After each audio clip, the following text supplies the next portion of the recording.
Yo, this is WSoul13 bringing you Raid Shadow Legends, and today we are gonna show a different kind of F2P Trinity team, right? So yeah, Stewgaming dropped this video on how Apothecary can solo Frostbiter, and the immediate crowd reaction on Reddit was hilarious to me because they're saying, oh, it's a solo build, but you need Lydia. So Lydia has this passive that even if she's dead, if enemy attempts a revive, she'll block the revive, right? So I was like, and people are criticizing that, like that's such a deal breaker. One, there really is no reason to solo Frostbiter. Like, why would you need to do it? You just need to beat it, right? So the takeaway should be that there is an Apothecary build that can take down Frostbiter 120 on hard.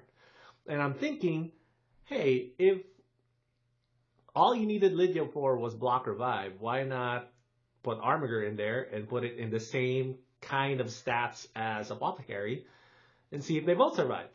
So that's what happened, right?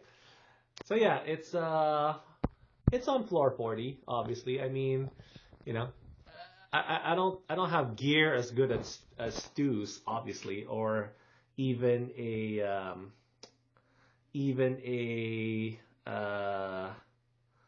even a Great Hall as good as Stu. So yeah, we're on hard, right? You guys see that, right? We're on hard. Okay. So let's do a quick demo, then I'll show you the stats. Okay, it's actually pretty simple. All right, so as you know, Doom Tower waves, especially this version of Doom Tower waves, they're extremely soft, so you don't really need much to blast through them, right? So I'm just using my F2P Trinity concept, which is Haikatun, War Maiden, and Kale, right? And I'm just using them to blast through the waves. And then the reason why you want Haikatun in this team is because she gives you speed aura, right? So one of the ways you cheat the stat requirements, one of the big stat requirements is speed. I think you need 250 plus or something on your printed speed, right?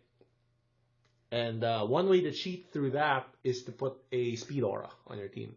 And then I think the other thing you'll have to kind of like weigh is getting a resistance aura into the team if your resist is not high enough, right? So here we go. All right, so I'm just going to show you that they all basically, so we're just running a few turns. I'm not going to run it the whole way, but the point is that, okay, we're going to wait for Haikatun and Haikatun and War Maiden to die, right? So the other thing too is that in Stu's build, he turns off Apothecary's 8-3 because it slows the rundown. But now, since there's going to be two of you, you can leave it on. So, this is essentially kind of still an Apothecary solo because honestly, this is really a triumph of Apothecary, right? So, what is the point of this? The point of this is that, I mean, the point that I saw with Stu's kind of like build on the Apothecary build was that there's a new way to build solo champs, and that's using Toxic Set on champs with self-sustain, So yeah, let's get these guys to die off hopefully soon. Okay, so we're running into a little bit of a problem because Apothecary keeps healing all those guys, but he's staying pretty much alive.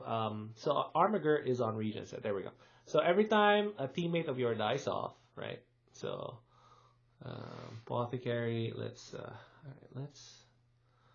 manual this for a little bit. Yeah, there we go. I'm just gonna go. So if you are gonna put AI on this, I didn't put any AI on this. You want to.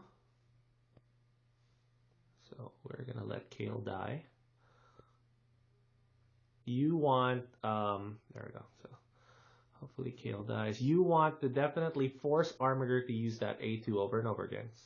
So I'm pretty sure this can be done on auto. It's just your runs are gonna vary from maybe like 10 minutes to infinity, you know, because sometimes you're not gonna get lucky with Armiger's thing.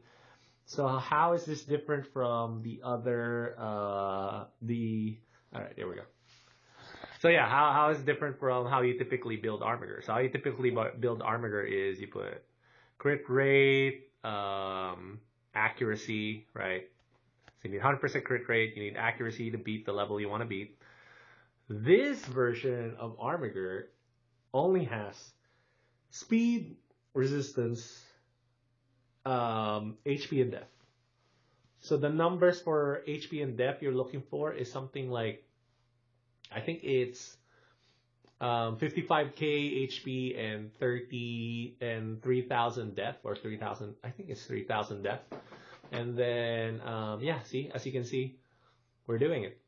It's going to be slow. It's going to take forever, but see, they're not falling below half health anymore once all your guys are dead. And they're also packing that support mastery that gives you, is it Spirit Haste? I think it's Spirit Haste, where it gives you extra speed for every dude that's dead on your team, right? So it gives you a little bit of extra speed. Then we're using high cartoons, 19% speed aura to give us even more speed, right? So I'm not going to run through the whole thing. You already saw that it can be done and you can win it like this.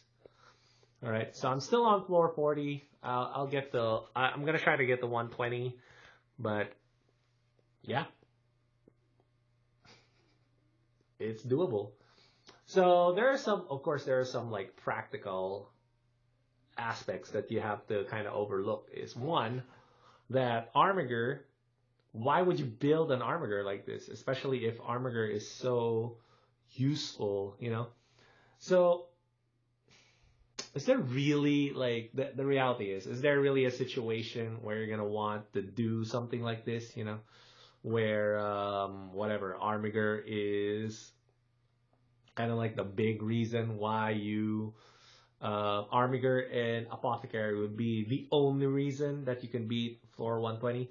Because chances are, once you get up to floor 120, you do have the champs, you do have the gear, you know.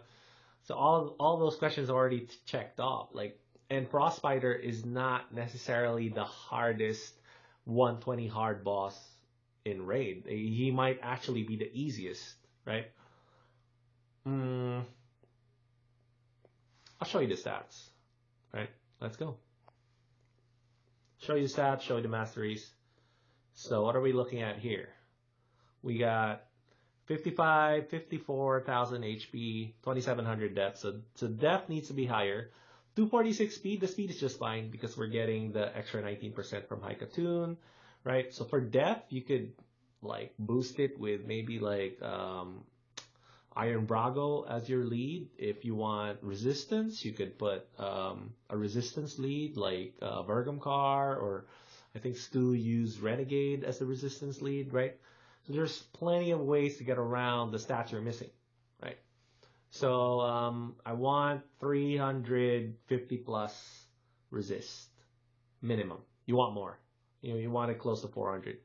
But yeah, I want a lot of resist on this. And then accuracy is basically negligible, right? So how did I get this? Well, I use masteries that lead me to Unshakable, which is a plus 50 resist mastery, and you just want to make sure that you get Spirit Haste. So you get the extra speed for every ally that's dead. So it stacks up to 24. So on a duo with two people using Spirit Haste, both of you will get plus 24, right? 24 divided by 8, that's 3. So 3 dead allies will give you that boost. So what did we do with Armiger? The same thing. Basically, it's almost the exact same masteries, right? So I want him to go down here to Unshakable. And then, so you could pick either Sniper or Master Hexer for Apothecary, because Apothecary is going to be on Toxic set. We'll go back to Apothecary. I think I got too excited there. I went to Armiger right away. But yeah, Armiger's on regen and speed set, and Armiger is a lot slower, right? Speed is only 183, but that's without glyphs. So I'm going to glyph this out. It's a revenge banner. It doesn't need to be a revenge banner. That doesn't really come into play. What you need here is a resistance banner with speed on it. That's it. right? And then you're looking for as many resistance rolls on your pieces, right? So there's resistance there. There's speed there, so you want speed and resist rolls. So there's speed here. Then on the top row, I have resistance on this one, and I have defense on this one, and crit rate. So this helmet could be better. Obviously, I need speed there. And then there's speed and resistance on the shield, right? And then you want resistance on your amulet, right? You're going to be building Armiger and Apothecary the exact same way. The only difference is that Apothecary is going to be on Toxic set, and Armiger is going to be on Regen set. That's it. It's a really cool kind of like F2P friendly duo build. Really, anybody can build this eventually, you know. And but is there a reason for you to build it like this? So for Apothecary, actually there is a little bit of a reason to build like this. And we just so happen to be on, oh, shoot, can I not open it right now? Oh, I can. There we go. Yes. So yeah, he cut my stage 21 farm time in half almost once I put him on the toxic set. Go figure, right? So yeah, the extra speed and toxic procs plus the high resistance on him actually plays pretty well on stage 21 in high elves, even though you don't really need high resist to beat high elf stage 21. I mean, I did it without high resist. It was pretty easy. So as soon as you have Arbiter, you're most likely going to be able to beat stage 21. That's not a big deal. The point is, there is some niche things you can do with high resistance toxic set Apothecary, right? So one of them is that it's pretty good for the high elf faction crypt. Of course, for Doom Tower, right? So I'm pretty sure there are going to be ways. So if it's going to be a lot like Urost, so basically the template here is Urost, right? So Urost can basically solo anybody, I think, as long as they're affected by poisons. Probably not Nether Spider though, because of like the random hits for Nether Spiders. I'm pretty sure, and I think the poisons are irresistible for Nether Spider. So, but I think bosses like probably Scarab King, maybe you can solo Scarab King. I'm not sure. I'm not sure if that's possible with Apothecary, but if Euros can do it, maybe Apothecary can do it too. So, are those things worth testing out later in the future? Probably. I mean, you know, for as many people as there are having a hard time beating Scarab King, right? Especially with just the traditional shield generation comps. The ability to solo might be a big deal, you know? So, the nitpick, right? Because y'all know it's nitpicking. The nitpick of, Stu used Lydia, so it's not a true solo because you require another champ to finish the stage, to finish the run. Oh my god, really? Really? You guys really don't understand how win conditions work. You don't understand how thresholds work. You know what I'm saying? The point of saying it's an Apothecary solo because Apothecary is doing all the work. Lydia's basically dead, right? So that means if you could pair Apothecary up with somebody that kind of stays alive, like this regen set Armiger that I'm using, and Armiger is an accessible uncommon, he can actually fill in the block revive. Block revive doesn't need accuracy check. That's it. You're practically, you have the same effect of it being a solo build, right? Except you're using two champs, you know. So I think the more accurate criticism of using Lydia on Stu's video is that, well, not everybody has Lydia. Honestly, if you're beating 120 Doom Tower, most likely you're already done with Faction Wars, or you're very, very close to finishing Faction Wars. You know what I'm saying? So like if you beat the 100s waves and the 110 waves, you know, you're close to beating Faction Wars, or you've already beaten Faction Wars, right? For most people like me, I haven't beaten Doom Tower yet, but I've beaten Faction Wars, you know. So I don't know how many people are like that, like me. I've beaten Faction Wars, but I haven't beaten 120 Doom Tower yet, you know? Right? Okay.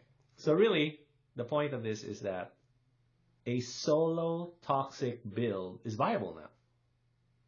The brainstorming should begin. People should look at that and say, oh, let the brainstorming begin. Like, who else can I do this on? You know?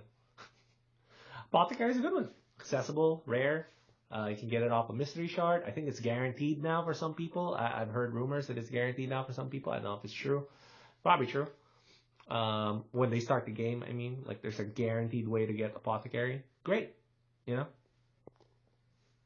So yeah. I'll see y'all next time. I just wanted to do a quick video and just show you guys that this Frostbiter run can be done with Armiger probably. If you boost the stats up